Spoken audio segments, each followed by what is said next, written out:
Tenía 19 años ese verano. Solo un estudiante universitario, haciendo un viaje nocturno de regreso de la casa de un amigo en las afueras de Barstow. Era junio de 2023. El calor del desierto seguía allí incluso después de la medianoche. El reloj del tablero marcaba las 12:52 am.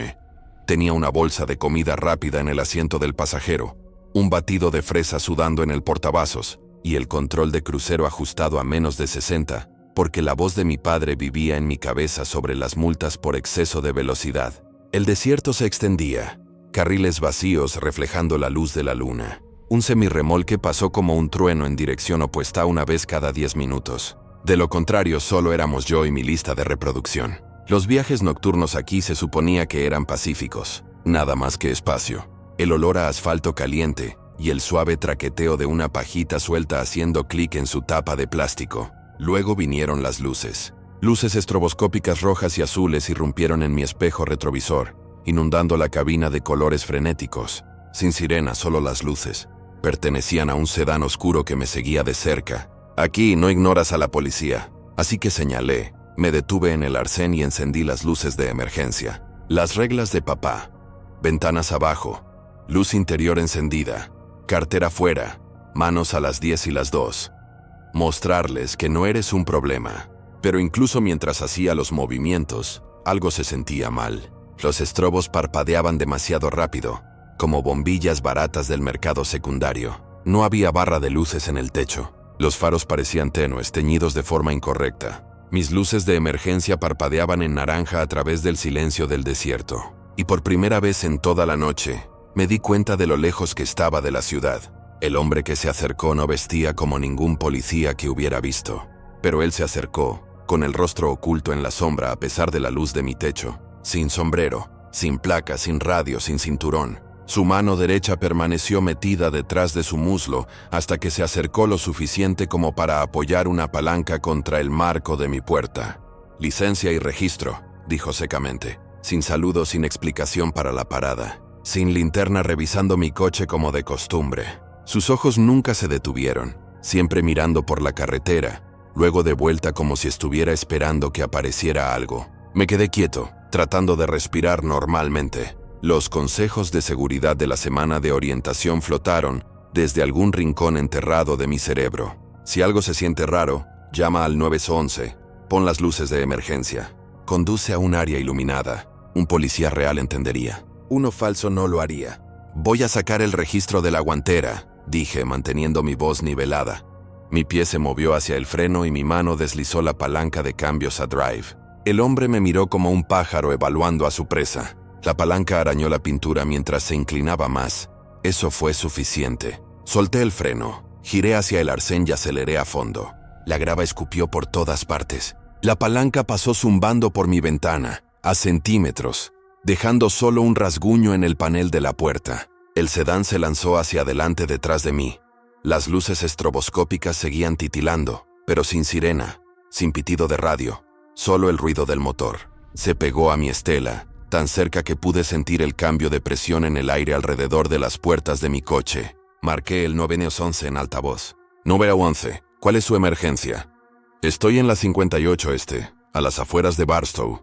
Un coche sin distintivos me ha encendido las luces. Un tipo se me acercó con una palanca, sin placa, sin sirena. Estoy conduciendo hasta la próxima salida. La despachadora estaba tranquila. Mantenga las luces de emergencia encendidas. No se detenga en el arcén. Continúe hasta un área iluminada y poblada. Un agente está en camino. ¿Puede describir el vehículo? Sedán oscuro, viejo, con cristales tintados. Las luces no se ven bien. Está justo detrás de mí. La carretera se curvó cuesta abajo. Mi motor gritó mientras superaba los 70. En el espejo el sedán subía y bajaba en mi carril como si quisiera cortarme el paso. Mis manos se aferraron al volante, el sudor empapando el cuero. La señal verde de la próxima salida apareció como un salvavidas. Las luces de los camiones se alzaron detrás. Parada de camiones. Tomé la rampa a toda velocidad, los neumáticos chirriando, las luces de emergencia golpeando la oscuridad. La parada de camiones brillaba, y un puñado de fumadores junto a las puertas se quedaron mirando mientras yo entraba. Mi intermitente de emergencia pintó el edificio de naranja. Detrás de mí, El sedán disminuyó la velocidad en la carretera de servicio. Se quedó allí 30 segundos observando antes de deslizarse sin señales, desapareciendo en el desierto. La despachadora se quedó conmigo hasta que un coche de policía real llegó un minuto después. La barra de luces cortando el estacionamiento en azul brillante. El agente vestía el uniforme completo. Placa, cinturón, radio, gorra. La visión de él destensó algo profundo dentro de mí. ¿Es usted la persona que llamó?, preguntó. Sí, dije, mi voz débil en ese momento. Me detuvo sin sirena. Se acercó con una palanca. Menos mal que se fue, dijo el agente simplemente. Hemos tenido un par de estos a lo largo del corredor. Tomó mi información, se agachó para examinar el rasguño en mi puerta y negó con la cabeza. No es una porra, Mark. Es una herramienta para hacer palanca. No es un policía. Me dijo que había hecho lo correcto. Luces de emergencia. 911, área iluminada. Un oficial real entenderá. Uno falso lo odia. El sedán nunca regresó. Otra unidad buscó en la carretera de servicio. Me senté con una taza de poliestireno de café de gasolinera, con las manos apretadas, aunque ya no temblaban. Cuando finalmente volví a la autopista, cada par de faros me pareció un problema. La oficina del sheriff confirmó más tarde. Otros informes, sin coincidencias de matrícula. Los coches variaban, pero el comportamiento era el mismo. Falsas paradas, tarde-noche, conductores aislados. Nunca atraparon a nadie, pero ahora sé que no todo el que enciende luces rojas y azules tiene derecho a detenerte. Y cuando alguien me preguntó qué habría hecho si hubiera sido un agente de la ley real, la respuesta es fácil. Un policía real no necesita asustarte para que te sometas. Tienen radios, sirenas, procedimientos. Pueden resistir la luz. El hombre en el arcén esa noche no pudo, y por eso sigo aquí para contarlo. No suelo parar en pequeñas gasolineras de 2 bombas estaciones en medio de la nada. La voz de mi madre siempre está en mi cabeza. Ve dónde van los camioneros. Las grandes plazas, las que tienen olor a comida rápida y al menos un par de personas dentro. Pero esa noche, a principios de mayo, con los exámenes finales recién terminados, sobreviviendo a base de semillas de girasol y cafeína, había apurado demasiado el medidor de gasolina. La luz de poco combustible se encendió y el número de kilómetros restantes se burló de mí.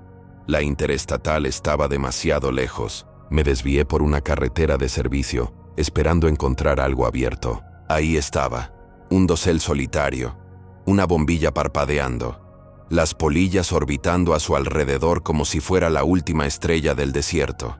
El pequeño edificio de bloques de hormigón tenía un letrero de abierto que probablemente brilló hace 20 años. Un cartel de papel en la puerta decía, no hay baño después de medianoche. El reloj de mi tablero marcaba las 2:33 am. Aparqué junto al surtidor más alejado y dejé el motor en marcha, debatiendo si arriesgarme a apagarlo. Decidí no hacerlo.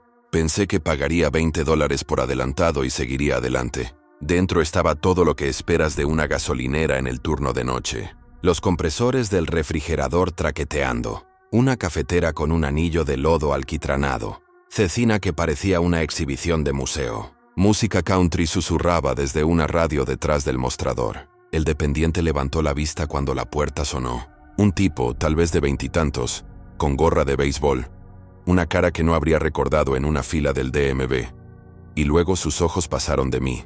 No a mí, no al mostrador, directamente a la puerta de cristal por la que acababa de entrar. Luego al espejo convexo sobre la caja registradora, luego de nuevo. Antes de que pudiera decir una palabra, se movió rápido. Sus manos cerraron el pestillo de metal. Se inclinó hacia mí, apenas moviendo los labios. No te des la vuelta. Me quedé inmóvil con las manos todavía en el bolsillo de mi sudadera.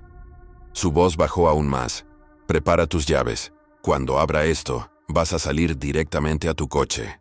Mirada al frente. No mires alrededor. Mi primer pensamiento fue que me estaba gastando una broma, pero su mano estaba plana sobre el mostrador, temblándole lo suficiente como para que pudiera ver los tendones contraerse. Miró hacia el espejo convexo. Sí tienes que ver, mira ahí. Levanté la vista. El espejo de ojo de pez barato mostraba un trozo de los surtidores de fuera, el cuarto trasero de mi coche y un tramo de pavimento. En ese tramo algo con forma de persona yacía boca abajo, completamente inmóvil. Durante medio segundo, me dije que era un cubo de basura. Luego el hombro subió y bajó, respirando. «Hay otro», susurró el empleado, «junto a tu parachoques». Escaneé el espejo de nuevo. Efectivamente, otra sombra apoyada en mi maletero, con la cabeza ligeramente inclinada para mostrar que no era un objeto. Fue entonces cuando el pomo de la puerta traqueteó como si alguien estuviera comprobando si la cerradura estaba suelta. El dependiente se tensó, mirando el pestillo. «Acaban de probarla», murmuró. «Ya lo he llamado». «Los agentes no están cerca». Tenía la boca seca. «¿Qué hago?», me interrumpió con un movimiento de cabeza. «Llaves en la mano. Pulgar en el botón de pánico si lo necesitas. Cuando abra la puerta, caminas. Mantén tu coche entre tú y ellos. Si se mueven, golpearé el cristal para atraer su atención». Deslicé mi mano en mi bolsillo. Encontré las llaves al tacto. Mi pulgar trazó los botones. Bloquear, desbloquear, pánico. El anillo se enganchó por un segundo en la costura de mis jeans, y mi pecho se apretó hasta que lo liberé. El dependiente me miró. «¿Listo?», asentí. Mi estómago se sentía hueco. Desbloqueó la puerta. La abrió quizás 3 pulgadas. «Ve», salí. El aire nocturno era pesado y silencioso. Mantuve mis ojos en la manija de la puerta del coche.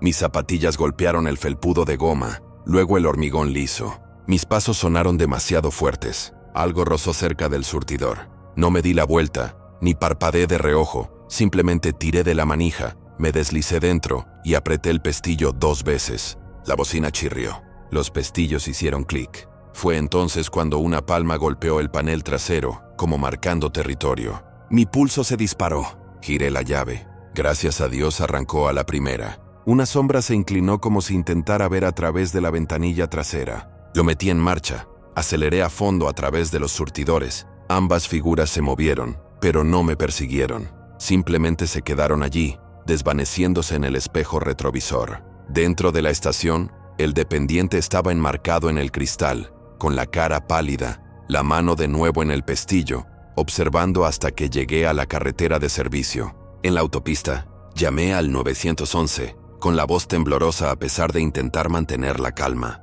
La despachadora me hizo reducir la velocidad, dar la calle transversal, describir lo poco que había visto. 2 hombres encapuchados, uno quizás con sombrero.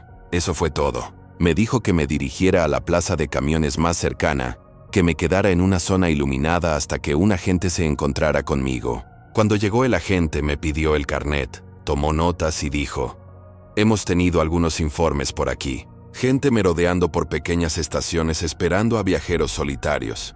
Pregunté: «¿Crees que querían...?» No pude terminar la frase. «Podría haber sido oportunista», dijo. «Podría haber sido peor. Es difícil decirlo, pero hiciste lo correcto. Escuchaste, no miraste hacia atrás, te metiste en tu coche». Más tarde esa semana, la policía llamó para decir que las cámaras de la estación eran demasiado viejas y granuladas. Nada utilizable. No se identificó a ningún sospechoso, pero el empleado había dado su declaración. Había transmitido un mensaje: «Dile que me alegro de que haya escuchado». Cuando pasé un mes después a la luz del día, el lugar parecía más pequeño. Una bombilla nueva en el dosel, un nuevo cartel de papel en la puerta. Entré a por un Gatorade. Un empleado diferente detrás del mostrador. El espejo convexo seguía colgado sobre la caja registradora. Me sorprendí revisándolo antes de volver a salir. Nunca sabré exactamente qué querían esos tipos. Quizás un robo. Quizás algo peor. Todo lo que sé es que un extraño cerró una puerta. Me susurró que escuchara y probablemente me salvó de una noche que podría haber sido mucho más oscura. Tenía 22 años, moviéndome como alguien que pensaba que la cinta adhesiva era un plan de mudanza. Mi Mazda estaba atestado hasta el techo con cajas marcadas, cocina, libros, una caja de cables enredados y ropa metida en una bolsa de lona que no cerraba. Salí demasiado tarde, convencido de que podía cruzar medio estado de una sola vez, y ahora me estaba manteniendo a base de café de gasolinera y medio dormido. La oficina del apartamento abría a las 9 de la mañana. Era pasada la medianoche. El plan se había convertido en simplemente seguir en movimiento hasta que me alcanzara la luz del día. La autopista tenía ese ritmo apagado de medianoche. Nada por delante más que asfalto vacío. No dejaba de imaginarme desempacando, apilando cajas, sobornando a alguien con pizza para que me ayudara a subirlas por las escaleras. Cada junta en el pavimento hacía que la cacerola golpeara otra abolladura en la caja de libros detrás de mí. Luego parpadeó la luz del combustible. No estaba de humor para apostar, así que tomé la siguiente salida con un icono de gas. El cartel prometía baños limpios y donas frescas. Pero lo que obtuve fue una parada de 24 horas con 3 surtidores que funcionaban y una tienda que parecía haber renunciado al encanto hacía una década. Me detuve bajo las luces, dejé los faros encendidos y salí. Entonces vi a un tipo que salía rápidamente del borde oscuro del estacionamiento. Chaqueta deportiva arrugada, camiseta con el logo de una pizza, cara sin afeitar. Parecía que una vez había intentado ser presentable y luego se había rendido a mitad de camino. «Cambiemos de coches», dijo como si ya estuviéramos en una conversación. «En una conversación ya». Parpadeé. «Lo siento, ¿coches? ¿Llaves?», señaló un sedán abollado aparcado en el bordillo con una puerta del pasajero que no coincidía. «Los federales han marcado el mío. El tuyo está limpio. Vas hacia el este, ¿verdad? Un cambio perfecto». Me reí a medias, medio ahogado. «Sí, no», pero no se movió. En cambio, empezó a rodear la parte trasera de mi Mazda, mirando las cajas pegadas con cinta como si estuviera comprando. «¿A dónde vas?» «Complejo de apartamentos cerca del estadio. Yo solía vivir allí». Miró de mi matrícula a la pegatina de mi parabrisas como si estuviera catalogando detalles. «¿Estás solo?» Me puse entre él y el maletero. «No voy a hablar de eso, hombre». Él sonrió. «Querrás el ascensor, no las escaleras. Esas cajas parecen pesadas». Eso cayó como una piedra. No debería haber sabido que me estaba mudando a un apartamento. No se lo había dicho. Volví a colocar la boquilla. Me salté el recibo y me metí en el asiento del conductor. «Cuídate», le dije a través del cristal. Pero él ya se estaba volviendo hacia su sedán. No se subió de inmediato. Apagó los faros, dejó el motor en marcha y acercó el coche a la salida. Justo lo suficiente como para dirigirse hacia donde yo tendría que ir. Cerré mis puertas. Di un gran rodeo al edificio donde sabía que apuntaban las cámaras y salí. El sedán rodó por la carretera delante de mí, todavía oscuro. Cuando me incorporé a la autopista, se pegó detrás de mí. Sin luces, solo una silueta en los espejos, a una distancia constante. Mi pulgar se cernía sobre mi teléfono. No quería llamar al 911 y sonar como una niña paranoica, pero sus faros permanecieron oscuros, el coche igualando cada movimiento que hacía. «Eso fue suficiente», marqué. «911, ¿cuál es su emergencia?» «No estoy segura de que sea una emergencia todavía», dije, oyendo el nerviosismo en mi propia voz. «Un tipo en una gasolinera me pidió que cambiáramos de coche. Ahora me está siguiendo, con los faros apagados, sedán gris, puerta que no coincide. Estoy en un Mazda azul». El tono de la despachadora cambió a un procedimiento conciso. «Ventanas subidas, puertas cerradas. No se detenga. Conduzca al lugar iluminado y poblado más cercano. Tengo una unidad despejando una parada cerca. Manténgase en línea». El sedán se detuvo en mi punto ciego, lo suficientemente cerca como para que pudiera escuchar su motor. Puse el intermitente como si fuera a regresar a la interestatal. Luego, en el último segundo, me metí en la entrada del hotel. Un gran toldo, vestíbulo de cristal y suficiente vida dentro para hacerme sentir que no estaba sola. Toqué la bocina bajo el toldo hasta que el gerente nocturno salió con un teléfono. Al otro lado del bulevar, un coche de policía estaba estacionado en un restaurante de comida rápida cerrado. La central me puso en contacto y el oficial encendió la sirena y se acercó.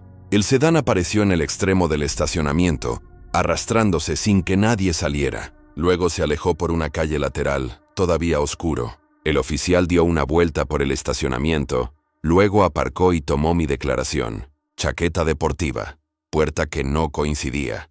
La extraña frase, «cambiamos de coche». Dijo que habían recibido llamadas así. Gente sondeando, probando, quizás buscando a alguien más fácil de acorralar. Las cámaras no captaron la matrícula. El gerente nocturno me ofreció una habitación. Dijo la política corporativa lo permitía cuando los huéspedes llegaban asustados. Aparqué bajo las cámaras del vestíbulo. Subí una bolsa de lona y un cepillo de dientes, y dormí con los zapatos puestos y las llaves en el bolsillo. Por la mañana, el estacionamiento era solo un estacionamiento, las cajas aún abolladas de la misma manera. Cuando el detective llamó una semana después, sus palabras cayeron pesadamente. Sin matrícula en la cámara. Vehículo demasiado en las sombras. Eso fue todo. Fin del expediente. Ahora cuando paro para echar gasolina, elijo un destino falso si alguien pregunta. Aparco donde las cámaras apuntan. Y si algo se siente mal, no espero a ver cuán mal. No planeaba parar tan tarde, pero Reno me había agotado.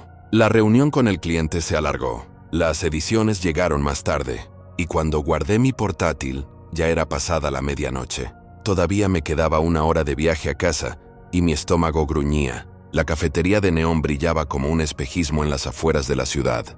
El expositor de tartas brillaba, unos pocos camioneros apurando tazas sin fondo. Parecía bastante seguro, brillante, familiar, concurrido. Aparqué mi hatchback azul bajo una lámpara donde podía verlo. Un hábito. Me gusta tener mi coche a la vista. Me senté en un taburete de la barra y pedí huevos y tostadas. El cocinero deslizó mi plato y comí en silencio. Fue entonces cuando escuché una voz a mi izquierda. ¿Ese hatchback azul de fuera es tuyo? Me giré. Un hombre estaba allí, de unos 40 años, una chaqueta que había visto días mejores, una cara lo suficientemente ordinaria como para pasar desapercibida entre la multitud. Sí, dije con cautela. ¿Qué ruta tomas? Norte o sur alrededor de la construcción. Sonreí educadamente. Depende del tráfico. ¿Vas al este o hacia el lago? Solo pregunté porque hubo un accidente cerca del cruce. Sentí menos como consejo, más como un sondeo. Revisaré el mapa, dije con más firmeza. Se inclinó más. ¿Estás aquí solo? Eso fue todo. Dejé el tenedor con un tono cortante. Estoy bien, gracias. No se movió de inmediato. Miró hacia la ventana donde estaba mi coche, luego hacia mí. Bonito coche. ¿Qué año? Lo ignoré. Terminé rápidamente y pagué en efectivo. La camarera Cindy me dio agua en un vaso para llevar. Notó mi rigidez y preguntó suavemente. ¿Quieres que te despida con la mano desde la puerta cuando te vayas? Quizás, admití. Probablemente estoy pensando demasiado. Probablemente, dijo con una sonrisa paciente. Pero aún así te saludaré. Salí, y fue entonces cuando se me encogió el estómago. Mi neumático delantero derecho parecía bajo, no pinchado pero desinflado, y la tapa de la válvula había desaparecido. Incluso había una mancha de goma limpia en forma de media luna donde alguien había quitado el polvo. Me agaché como si me estuviera atando el zapato, escaneando el estacionamiento sin girar la cabeza. Un sedán estaba oscuro a unas pocas plazas. Abajo, un hombre estaba encorvado en el asiento del conductor. En la ventana del restaurante, el señor Preguntas estaba en una cabina, con café en mano, los ojos inclinados hacia mi coche. Volví a entrar. ¿Podría alguno de ustedes acompañarme? Le pregunté a Cindy. Han tocado los neumáticos. El cocinero dejó la espátula sin dudarlo. Te acompañamos. Los tres salimos juntos. El cocinero se agachó, presionó el neumático y negó con la cabeza. Bajo. Alguien lo desinfló.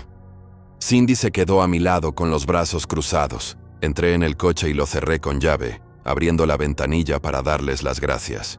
Me dirijo a la gasolinera grande con la bandera. Me vieron partir. El hatchback se sentía un poco suave en la parte delantera, pero llegué a la gasolinera iluminada como un estadio. Revisé los 4 neumáticos. El delantero derecho estaba a 22 psi. Lo rellené bajo las luces brillantes, compré tapas de válvula baratas y cogí un inflador portátil. Cuando me fui, le envié un mensaje a un amigo. Neumático manipulado en la gasolinera de la bandera. Todo bien ahora. El viaje a casa transcurrió sin incidentes, pero la tensión en mi pecho no liberado hasta que la puerta de mi garaje se cerró detrás de mí. A la mañana siguiente, llamé a la línea de no emergencia. La voz del oficial fue práctica. La gente a veces hace eso para dejarte varado. Te detienes en el arcén, te ofrecen ayuda, y entonces eres vulnerable. Volví al restaurante más tarde esa semana. Cindy me saludó con alivio. Junto con el gerente, revisamos las imágenes. Allí estaba yo en el mostrador pagando. Allí estaba el señor Pregunta deslizándose en una cabina que le daba una vista clara de mi coche. La cámara exterior lo captó, saliendo brevemente, desapareciendo junto a mi coche, y luego regresando. Se sentó observando perfectamente casual. La policía quemó una copia, pero el ángulo era demasiado pobre para una matrícula, sin identificación, sin arresto. Ese podría haber sido el final. No pasó nada, pero nada se sentía bien. Alguien había intentado manipular mi noche y yo había caído en su trampa. excepto por darme cuenta de los detalles. Ahora aparco bajo cámaras. Reviso los neumáticos antes de conducir. Guardo el inflador en mi maletero y los guantes en el bolsillo de la puerta. Y si alguien empieza a recopilar detalles sobre mi ruta, mi destino o si estoy sola, miento descaradamente. La verdadera historia no es lo que pasó, es lo que casi pasó. El casi es donde pones a prueba tus instintos, donde ensayas las frases que te sacan vivo. Música. Recuerdo esa noche en instantáneas como fotografías apiladas sin orden. No buscaba problemas, solo gasolina, un recibo y el último tramo antes de llegar a casa de mi madre. Era tarde y mis 2 hijos dormían en sus sillas de coche en la parte trasera de la minivan. Eso por sí solo hizo que la noche se sintiera más tranquila que la mayoría de los viajes largos. El silencio, la respiración constante, el pequeño milagro de que ambos estuvieran dormidos al mismo tiempo. Estábamos a 1 hora de casa de la abuela. Ya me la imaginaba en la puerta con su bata, medio regañándome por llegar tarde, medio emocionada por abrazar a los nietos. Me metí en una gasolinera justo al lado de la autopista. No era una gran parada de camiones, solo 4 surtidores bajo un dosel. Siempre aparco bajo la luz más brillante, un hábito que no cuestiono. Me da la sensación de ser vista. Puse el freno de mano. Revisé la aplicación del monitor de bebés en mi salpicadero, sus cabezas adormiladas, bocas flojas, ambos dormidos a pierna suelta. Luego cogí mi cartera. El surtidor estaba precintado con un cartel escrito a mano. Solo dentro. Dudé. Odio dejar el coche aunque sea por 1 minuto, pero era un corto paseo y no quería despertarlos. Dentro, un joven cajero estaba contando billetes detrás del mostrador. Apenas levantó la vista cuando pedí el surtidor 3. Deslicé mi tarjeta, golpeé el mostrador y estaba a punto de volver cuando algo me tiró. Un tirón en el pecho. A través de la ventana, vi que la puerta corrediza trasera de la furgoneta se abría. Solo una fracción. No mucho, pero lo suficiente para romper la línea limpia de reflejo en el metal. Mi cuerpo se movió antes de que mi cerebro reaccionara. Corrí por el estacionamiento. Mi mano golpeó la puerta con un golpe, forzándola a cerrarse. Un hombre con una sudadera con capucha estaba allí, agachado. Solo vi sus manos y una sombra de su mandíbula, pero nunca olvidaré la forma en que me miró. No parecía sobresaltado o atrapado, solo ajustándose, como si estuviera esperando el siguiente movimiento. «¡Aléjate de mi coche!», grité, mi voz quebrándose por la adrenalina. Él retrocedió, con las palmas hacia arriba como si no hubiera pasado nada. Hizo una media sonrisa de esas que dicen, «no hay daño». Luego se dio la vuelta y se alejó lentamente, como si simplemente estuviera estirando las piernas. Toqué la bocina con fuerza. El ruido destrozó la noche. También apreté el botón de pánico de mi mando. Las luces parpadearon. La alarma sonó. Dentro de la tienda el cajero se enderezó. En los surtidores de diésel, un camionero empezó a trotar hacia nosotros. El hombre no corrió. Se deslizó detrás de un sedán aparcado en el extremo más lejano. Se metió dentro y el coche salió derrapando. Faros apagados hasta el último segundo. Desaparecido. Salté dentro y pulsé los cierres 3 veces seguidas, solo para sentir cómo hacían clic. El monitor seguía mostrando a mis hijos dormidos, ajenos a todo. Estaba temblando tan violentamente que la bocina sonaba rota. El camionero golpeó mi ventanilla. «¿Estás bien?», preguntó. Abrió la puerta trasera. «¿Mis hijos los tocaste?», preguntó. Urgente. No se despertaron. Lo detuve. Escaneó el aparcamiento con ojos rápidos y experimentados. «Dirígete a la plaza de camiones más adelante. Más gente, cámaras. Te seguiré 1 kilómetro». Llamé al 911 en cuanto salí a la carretera explicando a ráfagas. Hombre con sudadera intentó abrir la puerta corrediza, sedán negro. Se fue justo después. 2 niños en el coche. La despachadora me dijo que fuera a una zona bien iluminada y que me quedara allí a esperar a la policía. En la plaza de camiones, aparqué directamente debajo de una cámara. El camionero se detuvo frente a mí como un guardia. 10 minutos después llegó un SUV del condado. El oficial estaba tranquilo, con cuidado de no asustarme ni a los niños. Revisó la furgoneta, limpió el pomo de la puerta, revisó mi declaración. La cámara de la estación había captado parte de ello. Yo corriendo, el sedán saliendo. Obtuvieron una matrícula parcial, no suficiente para un arresto. Ese fue el final del caso, pero no fue el final para mí. Cambié después de esa noche. seguros para niños siempre activados, puertas cerradas con llave al repostar, pagar en el surtidor o no pagar en absoluto. Pequeñas cosas quizás, pero me hacen sentir menos indefensa. Me he contado 100 versiones de lo que podría haber pasado si no hubiera levantado la vista cuando lo hice. Trato de no quedarme en esos "que hubiera pasado" demasiado tiempo. Pero sé esto: la seguridad no son las luces del dosel o las cámaras. La seguridad es ruido, es estado de alerta, es decir, no en voz alta. Y ahora, incluso en las noches más seguras, no me permito relajarme hasta que estoy en casa con las puertas cerradas. Entonces, ¿quién está listo para su próximo crucero de medianoche? Sí, yo tampoco. Dale a me gusta. Suscríbete para no perderte la próxima pesadilla. Y dime, ¿qué harías si estuvieras tú al volante? Pero si realmente quieres saber lo que se siente cuando la carretera abierta se convierte en una trampa, haz clic ahora para ver 4 inquietantes historias de terror de camioneros. Porque lo que te espera en la próxima parada podría no querer que sigas conduciendo. Gracias por vernos. Mantente alerta.